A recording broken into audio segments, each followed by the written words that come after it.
I want to watch it then. Chat want me to watch it. Chat was going to recommend it. Yeah, it's a vibe killer, but chat, guys, we're still kind of early into the intro, kind of, but it's only 30 minutes, so. According to CBS News, 50-year-old stay-at-home husband David Tronis desperately wanted to appear on reality television. In late April of 2018, he managed to secure himself a spot on the show Zombie House Flipping, where he would be featured renovating his newly bought house with his then-wife, 39-year-old financial consultant Shanti Cooper. The only problem was that Shanti wasn't nearly as interested in being on TV, so she refused to sign off on the program, which resulted in David beating and then strangling her to death in the early hours of the following morning. He called 911 roughly 12 hours later at 3:51 p.m. Hello? She stopped breathing and trying to do CPR. I can't. Okay, listen to me. Can you tell me what your address is? Police and paramedics soon arrived at the residence where they were met with a hysterical David performing CPR on Shanti in the living room. His immediate explanation was that he found her lying unconscious in a partially filled bathtub, bleeding from the nose and mouth. He was then taken to the police station as a witness, where they swapped out his blood-stained clothing for a custody suit. He was also given a water, a blanket, and a box of tissues, then taken to room 6, where he was reassured that someone would be right with him to answer his questions, which wasn't entirely true. He was left in there by himself for 4 hours and 9 minutes before he knocked on the door to use the bathroom. Yes, sir. I'm sorry to bother you. May I go to the bathroom? Yeah, absolutely. Thank you. It wouldn't take a genius to recognize that David's behavior is already suspicious. Ask yourself if you'd be acting like this in the scenario he's claiming to be in. You find your significant other unresponsive in a bathtub. Then police leave you in a cold room for 4 hours without telling you anything. You might just ask someone, what the hell is going on? Or what the status of your wife is, and you probably wouldn't be all that polite and apologetic for just trying to use the bathroom. He returns from the bathroom and sits there for another 3 minutes. The detectives will now enter the room to commence the interrogation. The time is 9:08 p.m. Sir, Hey. I'm Detective Sprague. Can I get your first name? First name is David. David? Okay. We're gonna grab another chair. Okay. Did you need something? I was just asking for a bottle of water. Okay, we can grab you. Thank you. Have you been to the restroom? I just want. You just want, okay, how about anything else? Anything else? I'm starving, a cracker or just something. You and just me with some both. salt, right? Did you eat lunch? I did not eat lunch. Don't be fooled by the detective's disposition. They're already certain that David has committed either first or second-degree murder, but they don't quite have enough evidence to place him under arrest, which is why they need a confession. David, at this moment, is still free to walk out of that police station, so the detectives will keep the tone sympathetic and non-confrontational for the time being to keep him on that chair. They'll afford him the false belief they are buying into his act as the grieving husband, but as soon as he gives them his initial version of events, the pressure will rapidly accelerate. In a manner. Chat, if you actually were to walk out, yeah, technically you can. If you were to walk out, wouldn't they also be able to say, well, we have kind of enough, there seems to be signs of foul play, you're the last one who's, yeah, you're now a suspect or whatever, or you weren't, now you're never staying back. I feel like they have enough to keep him for sure. Definitely. That David is in no way anticipating. What would you like to eat? And I'll You don't need proof. Just Probable cause should be enough. Just like saltines or peanut butter crackers. anything like that? Okay, that's not a problem. We'll be right back. Here's your water, buddy. Thank you, I appreciate it. I can take that one. Yes. Okay. No, acting weird. It's just, I mean, Okay, is that there's good? signs of foul play. I mean, All right. I'm with you. I haven't eaten since this morning. I'm sorry this is taking so long. You are David, I believe? Okay, all right. I'm Detective Teresa Sprague, and this is Detective Barb McClelland. Hey. First of all, on behalf of the Atlanta Police Department, we want to say how sorry we are for your loss. So this is the first, out of a total 11, of David's fake cries. Their intensity level will peak about halfway through this video, during some of the more embarrassing performances you're ever likely to witness on the internet. But from that moment on, you'll notice these acts steadily diminish, as the detective makes it more and more abundantly obvious that she knows he's lying. David, and also for everything that you're going through. I know this is very traumatic for you, okay? They start by collecting David's basic information. Okay, blonde or brown hair? I love both. Both. Okay. Hazel eyes, maybe? I'll take Hazel. Blue, hazel. Okay. They're dirty blue. Yeah. Okay. Is there a home phone? There is. Okay. I can't remember the last four digits. It's 407. The next three are easy. 704, the opposite. And I never call it. The next three are 704? It's 407, 704, and then I think it's 2808. It might be 2406, but I have it in my phone. I haven't. We've had it since we were at Briarcliff. And when did you move to Florida? In 2013. Oh, what do you mean by that? About 5 months after I met Shanti. Did you meet her here or there? No, why? You met online? Okay. Can you tell me what year that was? It was 2013. 2013 is when you met online? Yeah. Okay. And about 5 months later, did you move here and move in with her, or just move here? Hold on. Yes. It doesn't have to be porn acting yet, because these questions aren't trap questions. They're pretty easy. They're pretty whatever. He doesn't have to lie to answer that. So the amount of focus that he has to do that will take him away from the crying, whatever, right? Probably isn't fake. He could probably do it naturally. It's whenever they ask tough questions where you have to lie, you'll see that it's completely different. So I don't think it's porn acting yet. Accurate as possible. Well, it's still acting, but I mean, So it'll you guys probably know each other pretty approximately good. 5 years this I would month? assume. They explain that in other videos. So I've never been more in love. We were so happy. Okay. If you don't, I know you've probably never been through anything like this in your life, okay?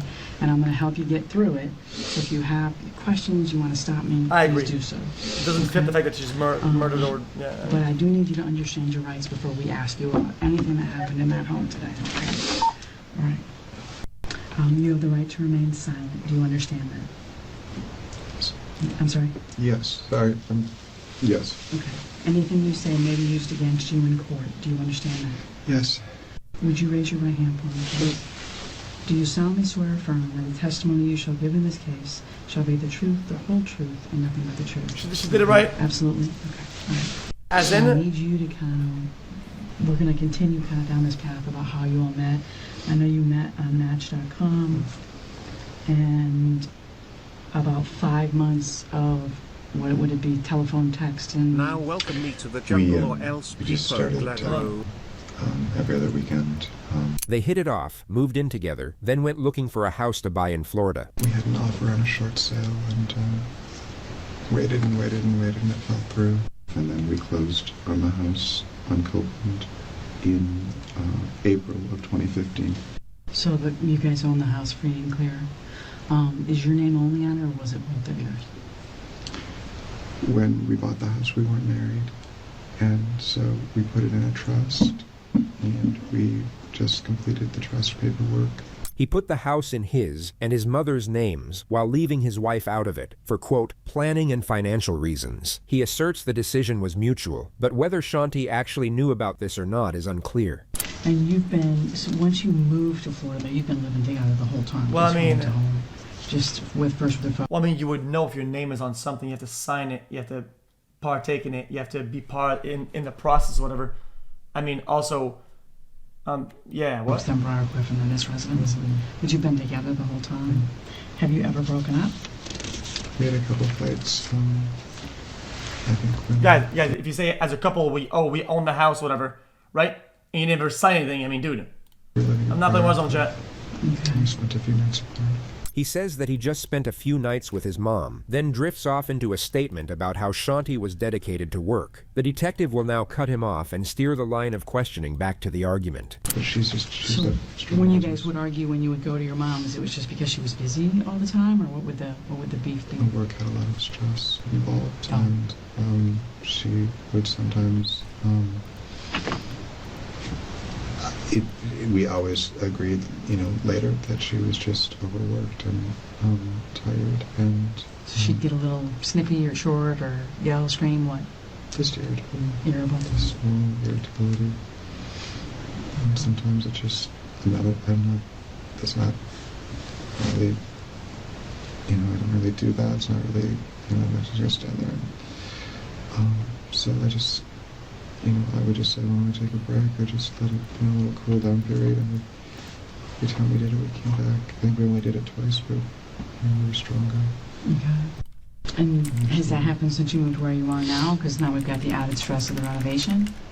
No, we love it. We love the... This is Keith Ory, the producer of the house flipping show that David wanted to be on. When you would be interacting with the Torontos related to your work on the house and also the show, who was your primary point of contact? Oh, Dave was. He would communicate her desires. I would see her, but it was more like Dave's full-time job, almost, I guess I would say. Did you ever know during your time that you knew Dave to have any other job? I was aware that he had explained to me that he'd worked for a chemical company up north somewhere. I actually never knew what Dave did for a living. When my husband had asked him, he said he was into sales, but I don't really know what that means. David never worked in sales or at a chemical company. You're now about to see Keith explain that he insisted on having a formal sit-down with Shanti to make sure that she was fully on board.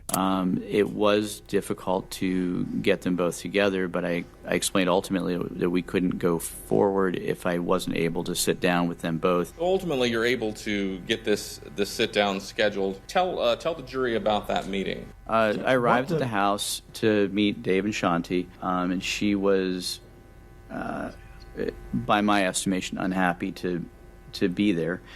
And it was in a sort of a tense state. It was obvious that she was unhappy with something, and she was only there as long as she absolutely had to be, and then left. This all occurred 6 days before Shanti was murdered. We love what we're doing to the house. We love the vision that we had for the house. It's totally, Yeah, but how did he even buy the house to put it in his name, though? The guy had no job. Of course, what she wanted so bad. It made me happy. It made her happy. It was a thing that we did together. She wanted to quit her job when we got the house done, or just kind of, slowly phase out of it. She thought, a couple of times that she would really need to take a break, and definitely slow down, and definitely not add a whole lot more work. But she could do more if she wanted to. I'm sorry, I can't talk about it any faster. That's fine. Okay, yeah, that's... And that's very normal. That's very normal. Because you're not going to process this for a really long time. So I know it feels like a really bad day. Now notice how quickly he manages to pull himself out of the depths of despair and into casually talking about his house flipping show. Keith also... Our lives are busy. I'm so sorry. I know you're asking simple questions, but Keith does a TV show, a home improvement. Keith, the guy you mentioned, Ory? Okay. It's called Zombie House Flipping. Keith asked them to be on the show, which meant that we would get a lot of what they call trade-outs and promotional sponsorship to do. Any financial incentive to do that? Big. That's what they call trade-out. I'm sorry, that's what they call trade-outs. So they're sponsors. That's one of the things I was working on yesterday, was putting together a list of the sponsorships, the windows, doors, cabinets, and so maybe instead of getting granite, you get quartz, or maybe instead of getting, middle range cabinets, you get high-end stuff. And Full Yapatan. we're also working on kind of just an amazing open concept stairway in the middle of the house that was going to go all the way up to the pond. And so they'd come in and start filming? Mm-hmm. Would they film you all or just the work? No. Yeah, it's just the house. They're the stars. Pay no attention to David's no. He fully understood that he would be featured prominently on the show as the main builder construction guy. The so-called stars he's talking about are the hosts. The detective will now establish a timeline. So when she comes home Sunday, it's you, Jackson, and Shanti, and you just stay at home and have is it a pool get together? We only have them every other Sunday. It's our family day, and we do like to have an early meal, watch a movie. So, do you recall Sunday night about what time everybody goes to sleep since you're all We in go the to same bed room? early on school nights, so 8:30 we're winding down. 9 o'clock lights are low. Shanti's son gets picked up the next day at around 5 p.m. 5 p.m.-ish, okay. All right, and then do you guys go anywhere, do anything, or you stay at home? I think we made dinner together that night. And, So that would have been Monday night. Did you watch TV? we did Any idea what? American Idol. Okay, so you wake up Tuesday morning and you're in the garage on the couch? Mm-hmm. I usually wait for her to come down. She came down after 7 o'clock, probably Now he has to lock in. almost 7:30. Shanti went back upstairs and David started doing chores around the house. He's now about to mention the last time he supposedly saw Shanti alive, and then break into another fake hysteric. Yet this time, he will get no reassuring feedback from the detective, and the charade will rapidly dissipate. She's gonna push him. When she came out again. I'm so sorry. Yo, I didn't DM you skills. Is somebody hack my account? She came down again, and what happened? Oh, I know it's gonna be live.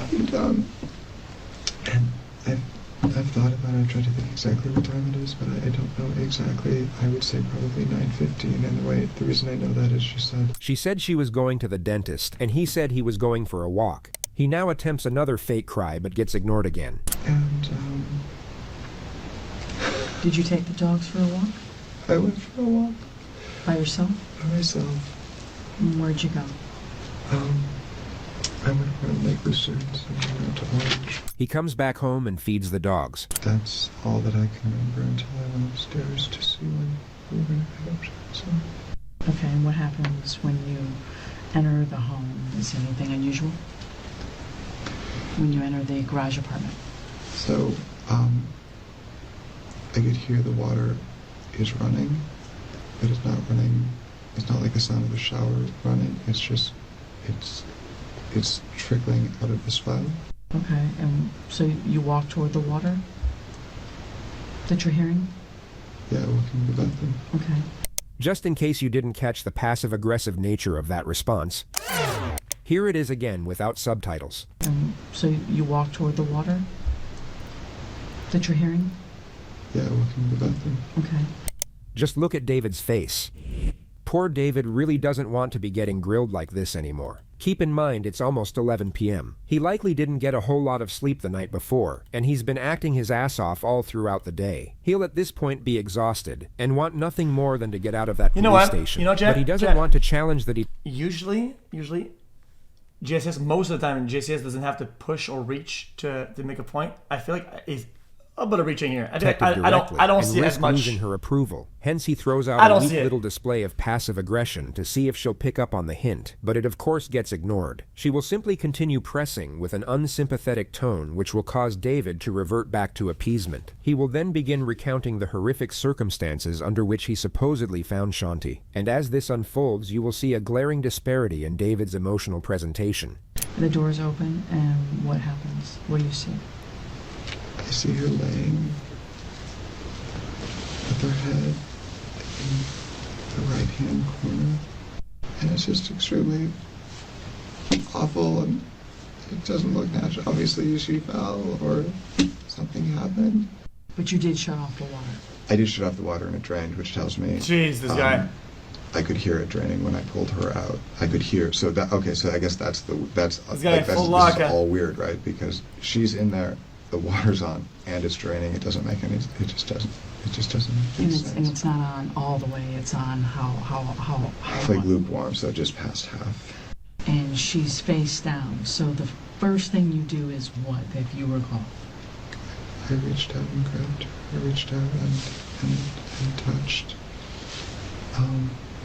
her right arm. The water is rose-colored, so there's blood in the water itself. I can see a spot of blood. And you pull her by Walk her in. arms. So I grabbed someplace on her arm. Tried to get kind of under it a little bit. And you said she seemed stiff. Yeah. Hard to move.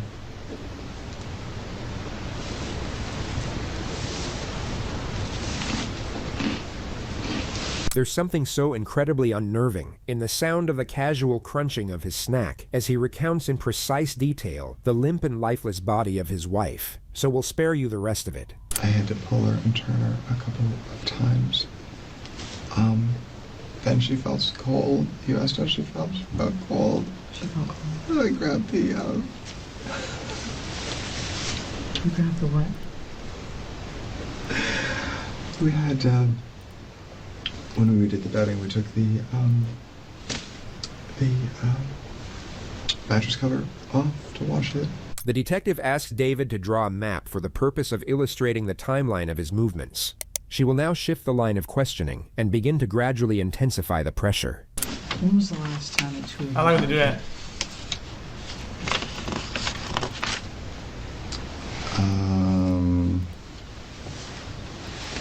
Very briefly on Saturday, right before we left. The argument was over the renovation. David likely admitted to this because Shanti's son was there for it. The upstairs floor was very wavy, and the point of contention probably was, do we tear all of that out and put in new structure and trusses so we have a perfectly flat floor and then a perfectly flat ceiling? She's pretty good. But Her I body don't think language, it's an everything. argument if Shanti and I are both on the same page and we're both just in agreement and upset reasonably and justifiably upset that it's taking longer. Shanti and I aren't fighting about it. Mm-hmm. We're both upset about the same thing. Does she feel as though you don't listen to her? No, I don't think so. She knows I listen. Has any fight ever turned physical between the two of you? No. Okay. Has she ever hurt you, hit you, struck you, threw anything at you? No. No. Have you ever harmed her physically? No. David continues to pretend that he doesn't notice the accusatory nature of the questioning, so the detective will now intensify the pressure to a significant degree. She seems to shed. Her injuries to me, David, seem really significant. More significant than from a soft tissue fall. More significant than from me tripping and falling and hitting my head and being knocked unconscious. She No way elaborates he on cries the again. inconsistencies while David just sits there and nods. No way. The issue I'm having with it is I absolutely think that she was deceased before you left to go to the park. She repeats what she said a few more times, while David just keeps doing what he's doing. So no cry. Okay, so I think that you've told us a significant amount of information. You've been very cooperative, but I also think that you've left some stuff out. Wow. And I think you've left some stuff out that is maybe something got out of hand, maybe you didn't mean for it to happen, maybe you got upset, maybe Chad, there's... she's doing that deliberately, right? Like turn up the pressure at this point, because I feel like she could have gotten this information out of this thing without being confrontational at all. Like she could have gotten the same exact dialogue. something that happened between the two of you before you left. Now she's gonna that start house. doing the this doesn't She add up was thing. deceased, or on her way to being deceased, before you left that house. Now, if there's an explanation, I want to hear it. I told you everything. But you've left out something, David, because this woman has significant injuries.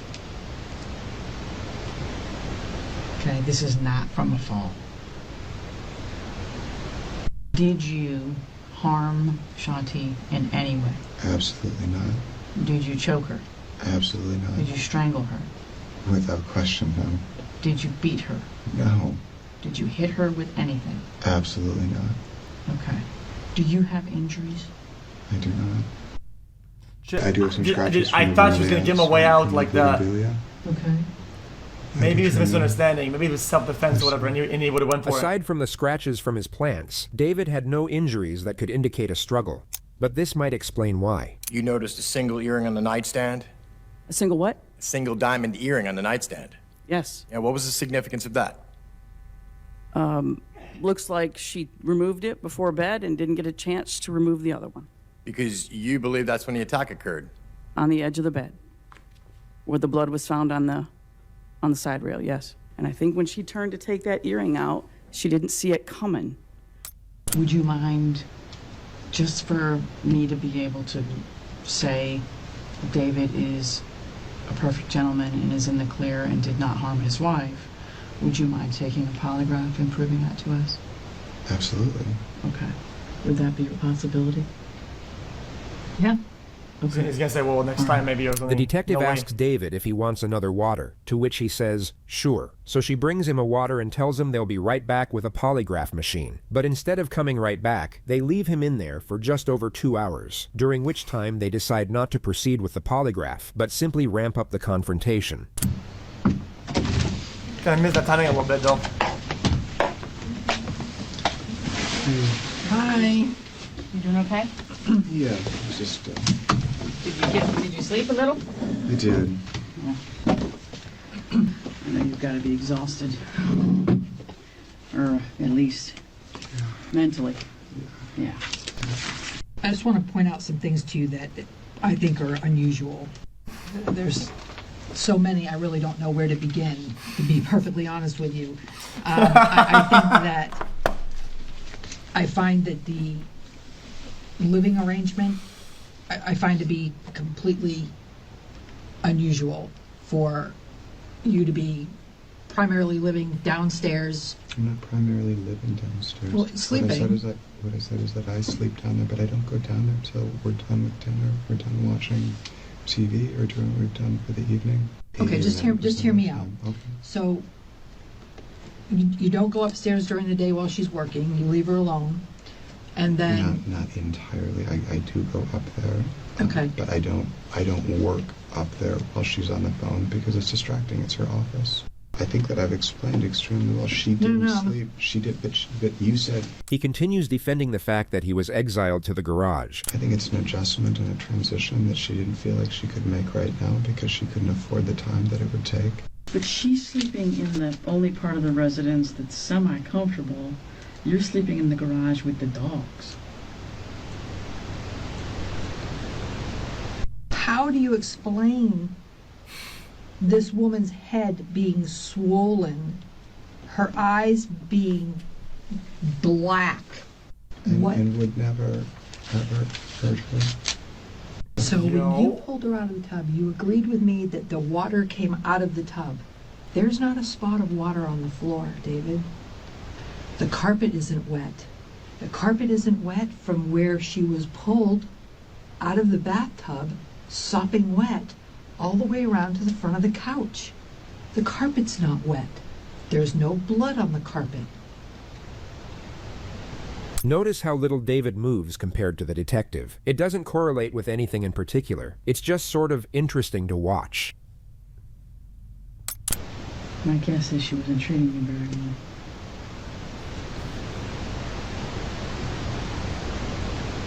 And there's only so much anyone can take before they snap.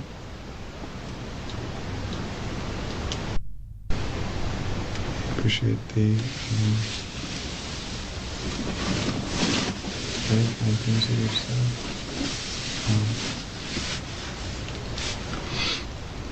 What? I'm missing what you're saying because of your suit that you're moving, but I'm missing it.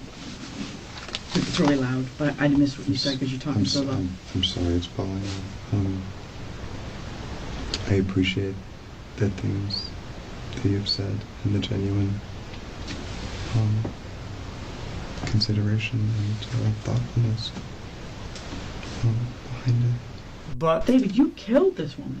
I cooperated so I could give you all the information and all. You cooperated because you thought that your language would overwhelm us, and you thought you could pull the wool over our I eyes. don't think there was any effort to do that. All of this, all these tangents, all this flowery, The tangents fancy were language, answers to all the questions that you details.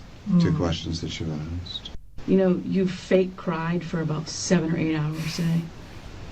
Not one tear came out of your eyes. Not one. Not one. Not on scene with the officers, not in this room. You have fake cried over this woman's death since we made contact with you. Jeez. For hours. Tell And 'em. every single time you fake cried, we wrote it down. Not one tear came out of your eyes. Not one. Nope. Okay? We've been extremely patient with you for a very long time. I am losing my patience at this point because there is not a lick of remorse for what you did to this woman. Not even a little bit. You're staring at a woman you're telling us you're in love with, and you've done nothing the whole time. But close your eyes, huddle up, and protect your own ass. Now he's gonna lawyer up him. So we're just going to prove you're full of shit and solve this case. And I'm glad you think that's funny. I'm glad you think that's You funny. might take the bait and actually keep talking. The investigators would exit the room shortly after this moment, at 4:56 a.m. David would then sit there for a little over 2 hours before finally asking to go home. But before being driven back by one of the officers, they asked him if they could take his photograph. He cheerfully obliged. Judging by his expression, he may have thought he had just gotten away with murder, but a grand jury indicted him 4 months later, and he was arrested at his mother's house. When he was told he was facing life imprisonment, and that the evidence against him was overwhelming, he started acting crazy, and went for the insanity defense. He was then sent to a maximum security psych unit, where he spent 5 years before a judge ruled him competent to stand trial.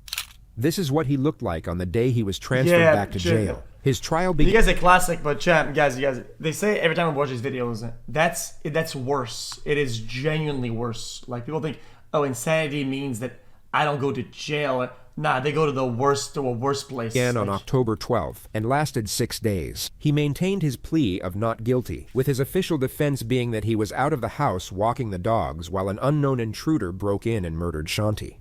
You heard about the sleeping arrangement.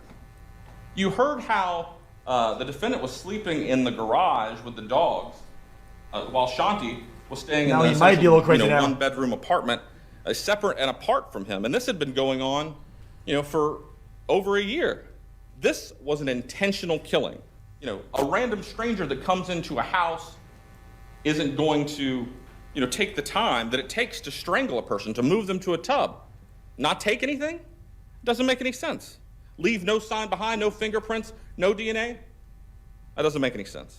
You have the severe beating of Shanti. You have the injuries to both sides of her face. You have the fractured skull, the swollen shut eye, the damaged eye on the other side. You saw the intense bruising and bleeding in both sides of her mouth. This was a beating. So at some point in that beating, the defendant, and you can infer this from the facts, intended to cause the death. And he did it with a premeditated design. We ask that you convict him of first-degree murder. Thank you. The defense mainly tries to evoke empathy for the defendant, but it ends up just roasting the fake crazy out of him. Is that his I feel like it's like those little character thing, like nice guy, bow tie. I don't. Shanti's the only source plays a big role or not? The income. She's the breadwinner. He does nothing other than take care of the pool and the dogs. It's about circumstantial evidence, pure supposition, all steered by Teresa Sprague, who prejudged this case based upon a phone call received from her from an officer at the scene about these crocodile tears. This is just a hunch, ladies and gentlemen. A hunch. If you hear horses, if you hear hooves, think horses, not zebras, sort of thing. Because that's the point. You don't get to fit a square peg in a round hole because it's convenient.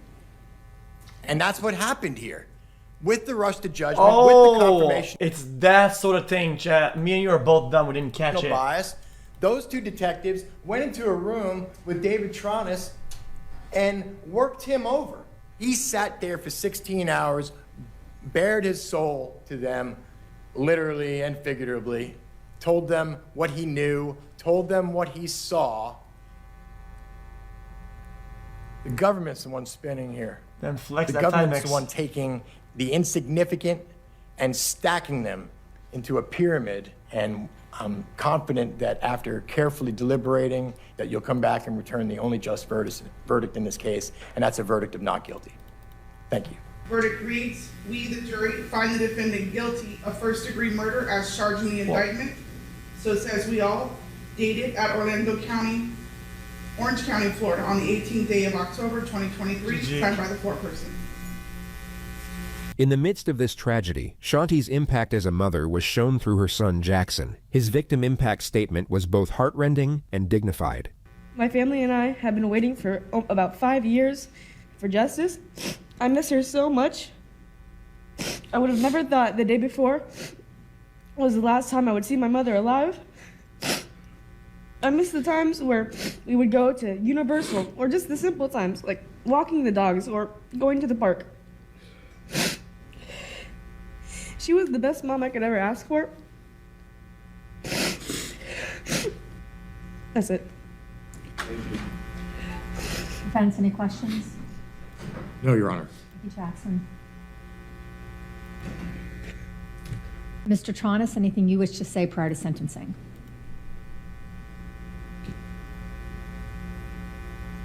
I think you just said no, is that right? Okay.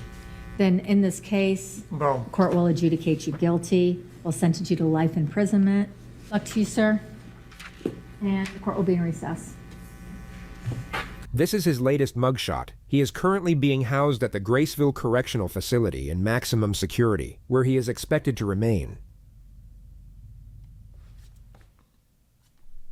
GG. The more confusing part is that I'm pretty sure they did in the trial, whatever, but a motive, whatever, like it just maybe just what, just tendencies for aggression or something, or what? Like I don't get it, because if she was going to bed, it seems like maybe she wasn't engaging in a dialogue, whatever. She just like snapped at her, or whatever. For what? Is the doghouse thing? Oh, he wanted to be on the show. Really? All that over the TV show thing? Well, listen, it's just the guys. I think it's just, it was hard for me to think that this guy was that much of a loser. Jesus. Well, the guy wants clout. The guy wants renovations, house, whatever. Bro, how about you get a job, mother sucker? How about you get a JRB? Like, what the fuck is this guy doing? Increase income, fucking bitch ass.